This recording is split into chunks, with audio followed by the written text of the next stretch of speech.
قوموں کے جو اجتماعی جرم ہوتے ہیں ان کی سزا قومیں دنیا پہ پاتی ہیں۔ یہ بات میں آپ کو بتاؤں، جو قومیں اجتماعی زیادتی کرتی ہیں، اجتماعی ظلم کرتی ہیں، جو قومیں اجتماعی سستی کا ارتکاب کرتی ہیں، جو قومیں اجتماعی غلطی پہ ہوتی ہیں، تو ان کی اجتماعی غلطیوں کی سزا انہیں دنیا پر ہی ملتی ہے کہ ذلت میں، نقبت میں، رسوائی میں ان کو مبتلا کر دیا جاتا ہے۔ لیکن قیامت کے دن جو ہم نے پیش ہونا ہے وہ اپنے اعمال نامے ذاتی لے کے پیش ہونا ہے۔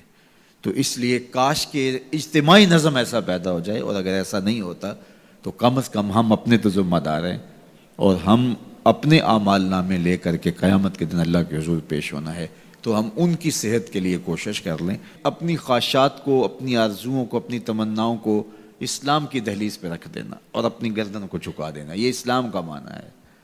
ہم جو رسوم و رواج ہیں وہ بھی اپنے علاقائی رکھیں، اور کلچر بھی ہمارا اپنی خواہش کا ہو، کاروبار بھی ہم اپنے طریقے سے کریں، جھوٹ بولنا چاہیں تو بول لیں، اور ہم مکر و فریب اور دجل و تلبیسات کا بازار بھی گرم رکھنا چاہیں کر لیں۔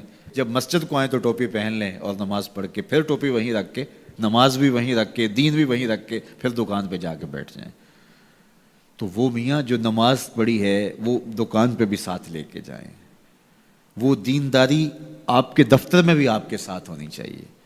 لیکن ایسا نہیں ہے۔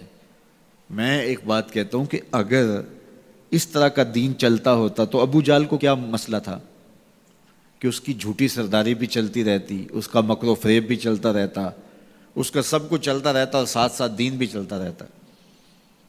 لیکن اسے پتہ تھا کہ دین لانے کا مطلب یہ ہے کہ بلال کے ساتھ کندھے سے کندھا ملا کے کھڑا ہونا پڑے گا۔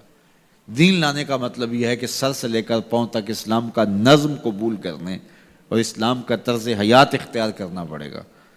تو اسلام لانے کا مطلب یہ ہے کہ جب ہم مسلمان ہوئے تو پھر حضور کا دیا ہوا سارا نظام ہم اپنی روحوں میں اتار لیں گے۔ تو مجھے اور آپ کو اپنی خواہشات، اپنا طرز زندگی، اپنا انداز معاشرت حضور کے لائے ہوئے نظم کے مطابق اختیار کرنا پڑے گا۔ صرف نمازوں کا نام ہی دین نہیں ہے، سر پہ امامہ رکھ لینے کا اور داڑھی سجا لینے کا نام ہی دین نہیں ہے۔ ہماری رسوم و رواج بھی بدلنی چاہیے، ہماری سوچ اور فکر بھی بدلنی چاہیے، ہمارا طرز زندگی بھی بدلنا چاہیے، ہماری سوچوں کے زاویے بھی اسلام کے دیے ہوئے اصولوں کے مطابق طے ہوں، تو پھر اسلام کے حقیقی ثمرات ہمیں ملیں گے۔ ہمارا کاروبار، ہمارا نظم، ہمارا انداز زندگی اسلام کے بتائے ہوئے طریقوں اور اصولوں کے مطابق ہو تو پھر ایک خوبصورت زندگی جینے کا تصور پیدا ہوتا ہے۔